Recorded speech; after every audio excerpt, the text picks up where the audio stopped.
Hello അസ്സാം വലൈക്കും welcome back. ഇന്ന് നമ്മൾ നല്ല അടിപൊളിയായിട്ടുള്ള തട്ടുകട സ്റ്റൈൽ പഴംപൊരിയാണ് കാണിക്കുന്നത്. അപ്പോൾ നമുക്ക് റെസിപ്പിയിലേക്ക് പോകാം. ആദ്യം തന്നെ നമ്മൾ മാവ ഉണ്ടാക്കിയെടുക്കുന്നത്. അതിന് വേണ്ടിയിട്ട് ഞാൻ ഇതിലേക്ക് 250 ml 2 കപ്പ് മൈദയായിട്ടാണ് എടുക്കുന്നത്. ഇതിലേക്ക് ഞാൻ ഒരു 1/4 ടീസ്പൂൺ ഉപ്പിട്ട് കൊടുക്കുന്നുണ്ട്. പിന്നെ ഒരു 1/4 ടീസ്പൂൺ തന്നെ മഞ്ഞൾപ്പൊടി ഇട്ട് കൊടുക്കുന്നുണ്ട്. ഒരു 1/2 ടീസ്പൂൺ ഈസ്റ്റ് ഇട്ട് കൊടുക്കുന്നുണ്ട് കേട്ടോ. നിങ്ങൾക്ക് ഇതിന് പകരം നമ്മുടെ തലേ ദിവസമൊക്കെ അരച്ച് വെച്ച് മാവ് ഉണ്ടെങ്കിൽ ചേർക്കാം. പിന്നെ ഒരു 2 ടേബിൾ സ്പൂൺ പഞ്ചസാര ചേർത്ത് കൊടുക്കുന്നുണ്ട്. പിന്നെ 2 ടേബിൾ സ്പൂൺ തന്നെ വറുത്ത അരിപ്പൊടി ഇട്ടാണ് ചേർക്കുന്നത്.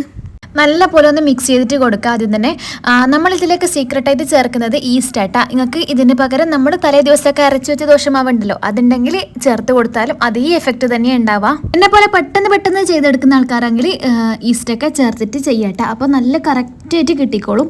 അപ്പോൾ ഇത് ഞാൻ അതിലേക്ക് ഒരു ഇളം ചൂടുള്ള വെള്ളമാട്ട ചേർക്കുന്നത്. ഒരു 1.5 കപ്പോളം വെള്ളം ഞാൻ ആദ്യം തന്നെ ചേർത്തിട്ടുണ്ട്. എന്നിട്ട് നല്ല പോലെ വീണ്ടും ഒന്ന് മിക്സ് ആക്കി എടുക്കുന്നുണ്ട് കേട്ടോ. ഇതിലേക്ക് വീണ്ടും ഞാനൊരു 1/4 കപ്പ് വെള്ളം കൂടി ഒഴിച്ചു കൊടുത്തിട്ട് ഒന്നും കൂടി മിക്സ് ആക്കി എടുക്കുന്നുണ്ട്. അപ്പോൾ 2 കപ്പ് മൈദക്ക് കറക്റ്റായിട്ടുള്ള വെള്ളത്തിൻ്റെ അളവാട്ടെ ഇത്. ഇതിലൊട്ടും കൂടുകയും ചെയ്യേണ്ട കുറയുകയും ചെയ്യേണ്ട. അപ്പോൾ നിങ്ങൾ എടുക്കുമ്പം ഇതേ രീതിക്ക് തന്നെ എടുക്കട്ടെ. പിന്നെ കുറച്ചൊക്കെ മൈദേൻ്റെ വ്യത്യാസത്തിലൊക്കെ 1-2 ടേബിൾ സ്പൂൺ വെള്ളമൊക്കെ അങ്ങോട്ടും ഇങ്ങോട്ടൊക്കെ മാറും. അത് പ്രശ്നം ഉണ്ടാവില്ല. ഇനി നമുക്ക് മാവ് നല്ലപോലെ ഒന്ന് ഫെർമെൻ്റായി കിട്ടാൻ വേണ്ടിയിട്ട് 10 മിനിറ്റ് മാറ്റി വെക്കാം. ആ ഒരു ടൈമിന് നമുക്ക് പഴംപൊരിക്ക് വേണ്ടിയിട്ടുള്ള പഴം എടുത്ത് വെക്കട്ടെ. ഇപ്പോൾ പഴം ഞാൻ ഈ ഒരു രീതിക്കാണ് എടുത്തത്. ഇത് നല്ലപോലെ പഴുത്തിനില്ല, എന്നാൽ പിന്നെ ഒട്ടും പഴുക്കാണ്ടും ഇല്ല. ഈ ഒരു രീതിക്ക് ഇതുപോലെ നീളത്തിൽ അരിഞ്ഞിട്ട് എടുത്തിട്ടുണ്ട്. ഈ ഒരു രീതിക്കുള്ള പഴം എടുക്കുന്ന സമയത്ത് നമുക്ക് ഓയിൽ അധികം കുടിക്കാത്ത പഴംപൊരി ഉണ്ടാക്കിയെടുക്കാൻ പറ്റും. ഇനി നമുക്ക് പഴംപൊരി ഉണ്ടാക്കാൻ തുടങ്ങാം. 10-15 മിനിറ്റ് അതിനെയുള്ളൂ നമ്മൾ വെച്ചിട്ട് നല്ലപോലെ ഒന്ന് ഫെർമെൻ്റായി കിട്ടിയിട്ടുണ്ട് കേട്ടോ. അപ്പോൾ അതാണ് കുമ്പളകളിൽ വന്നത്. നമ്മൾ കുറച്ച് കൂടുതൽ നേരം പഴംപൊരിയൊക്കെ ഉണ്ടാക്കുന്ന സമയത്ത് കുറച്ച് മുന്നേ ഉണ്ടാക്കി വെച്ചാൽ ഇതുപോലെയായിട്ടുണ്ടാവും. അതേ രീതിക്ക് നമുക്ക് ആയി കിട്ടിയിട്ടുണ്ട്. ഇനിയിപ്പോൾ നമുക്ക് ഒരു സ്പൂൺ വെച്ചിട്ട് ജസ്റ്റ് ഒന്ന് മിക്സ് ആക്കിയിട്ട് എടുക്കാം.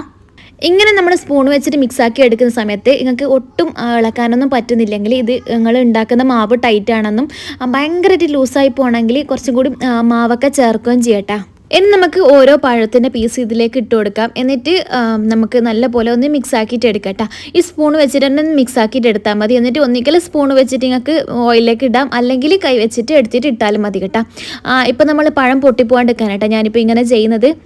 നല്ല പോലെ 2 ഭാഗത്ത് നമുക്ക് പഴം കോട്ട് ചെയ്തിട്ട് എടുക്കാം. ഓരോന്നായിട്ട് ഫ്രൈ ചെയ്തിട്ട് എടുക്കാം കേട്ടോ. അതായിരിക്കും കുറച്ചും കൂടി നല്ലത്. ഇനി നമുക്ക് കുറച്ച് കൂടുതലായിട്ട് ഓയിൽ ഒരു പാനിലേക്ക് ഒഴിച്ച് കൊടുത്തിട്ട് ഓരോന്നായിട്ട് പൊരിച്ചിട്ട് എടുക്കാം കേട്ടോ.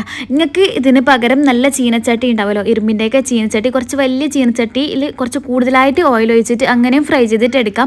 നിങ്ങൾക്ക് ഇതിലും കുറച്ചും കൂടി ചെറുതാക്കണമെങ്കിൽ ചെറുതാക്കിയിട്ടും പിന്നെ ഫ്രൈ ചെയ്തിട്ട് എടുക്കാം കേട്ടോ. നമ്മൾ അത് നല്ല പോലെ ഒന്ന് ഓയിൽ ചൂടാക്കിയിട്ട് എടുക്കാം. പിന്നെ അതൊരു മീഡിയം ഫ്ലെയിമിലേക്ക് മാറ്റിയിട്ട് ഇതുപോലെ ഓയിൽ കുറവാണെങ്കിൽ കുറച്ച് ഇതിൻ്റെ മേലേക്ക് ഒഴിച്ച് കൊടുക്കാം കേട്ടോ. ഓയിൽ കുറച്ചെടുത്ത് മേലെ ഒഴിച്ച് കൊടുക്കാം. എന്നിട്ട് ഒരു ഭാഗം ആയിക്കഴിഞ്ഞാൽ മറ്റേ ഭാഗത്തേക്ക് മറിച്ചിട്ടെടുക്കാം. ഒരു 2-3 പ്രാവശ്യം അപ്പുറം ഇപ്പുറം തിരിച്ചിടുമ്പോൾ തന്നെ നമ്മളെ പഴംപൊരി റെഡിയായി കാണും. നിങ്ങൾക്ക് 2-3 വേണമെങ്കിലും ഇടാട്ടാ. പക്ഷേങ്കിൽ അപ്പുറം ഇപ്പുറം ഒട്ടിപ്പിടിക്കുന്ന സമയത്ത് മറിച്ചിടാൻ ഭയങ്കര ബുദ്ധിമുട്ടായിരിക്കും. അതുകൊണ്ടാട്ടാ ഞാനിങ്ങനെ ഓരോ പീസായിട്ട് ഇട്ടത്. അപ്പോൾ നിങ്ങൾക്ക് 2-3 ഒരുപോലെ ഇടണമെങ്കിൽ അങ്ങനെ ഇടും. ഞാൻ ലാസ്റ്റ് അങ്ങനെ തന്നെ ഇട്ടിട്ടാ ഫ്രൈ ചെയ്തിട്ട് എടുത്തത്. അപ്പോൾ രണ്ടാമത്തതും ഞാൻ അതുപോലെ തന്നെ ഇട്ട് കൊടുത്തിട്ടുണ്ട്. ഒന്ന് തന്നെയായിട്ട് ഇട്ട് കൊടുത്തത് രണ്ടാമതും. എന്നിട്ട് നല്ലപോലെ ഓയിൽ ഇതിൻ്റെ മേലേക്ക് ഇട്ട് കൊടുക്കുന്നുണ്ട്. പിന്നെ നമ്മൾ വീണ്ടും അതൊന്ന് ജസ്റ്റ് ഒന്ന് മറിച്ചിട്ടിട്ട് വീണ്ടും ഒന്നും കൂടി തിരിച്ചിട്ടിട്ട് ഒന്നും കൂടി മറിച്ചിടുമ്പോഴേക്ക് നമ്മളെ പഴംപൊരി റെഡിയായി കേട്ടോ. നല്ല അടിപൊളിയായിട്ടുള്ള പഴംപൊരിയാണ് ഇത്. ഒന്നിക്കിട്ടെങ്കിൽ നിങ്ങൾക്ക് തലേ ദിവസം അരച്ച് വെച്ച് മാവ് ചേർക്കാം, അല്ലെങ്കിൽ നിങ്ങൾക്ക് ഇതിന് മുന്നേ ആക്കി വെച്ച പഴംപൊരിൻ്റെ മിക്സ് തന്നെ ഉണ്ടെങ്കിലുണ്ടല്ലോ, 2 ദിവസം മുന്നെയോ 3 ദിവസം മുന്നേ പൊരിച്ച് വെച്ചത് ഫ്രിഡ്ജിൽ നിങ്ങൾ എടുത്ത് വെച്ചാൽ അതും ഇതിലേക്ക് ചേർത്താലും ഇതേ ടെക്സ്ചറിൽ തന്നെ അടിപൊളിയായിട്ടുള്ള പഴംപൊരി ഉണ്ടാക്കിയെടുക്കാൻ പറ്റും. പിന്നെ നിങ്ങൾക്ക് ഏറ്റവും ഈസി ആയിട്ടുള്ള ഈ മെത്തേഡ് ഞാനിപ്പോൾ കാണിച്ചത് ഈസ്റ്റ് ഇട്ടുള്ളത്. ഇത് ഒരു 10 മിനിറ്റ് കൊണ്ട് തന്നെ നല്ല ഫെർമെൻ്റായിട്ട് കിട്ടും. നിങ്ങൾക്ക് മാവൊക്കെ ഇട്ടിട്ട് എങ്ങനെയാണോ പൊരിച്ചിട്ടെടുക്കൽ അതേ രീതിക്ക് തന്നെ നല്ല അടിപൊളിയായിട്ടുള്ള പഴംപൊരി ഉണ്ടാക്കി എടുക്കാൻ പറ്റും. ഈ ഒരു റെസിപ്പി എല്ലാവർക്കും ഇഷ്ടപ്പെട്ടെന്ന് വിചാരിക്കുന്നു. ഇഷ്ടപ്പെട്ടാൽ എന്തായാലും ലൈക്ക് ചെയ്യുക, ഷെയർ ചെയ്യുക, സബ്സ്ക്രൈബ് ചെയ്യുക. Thank you so much. By.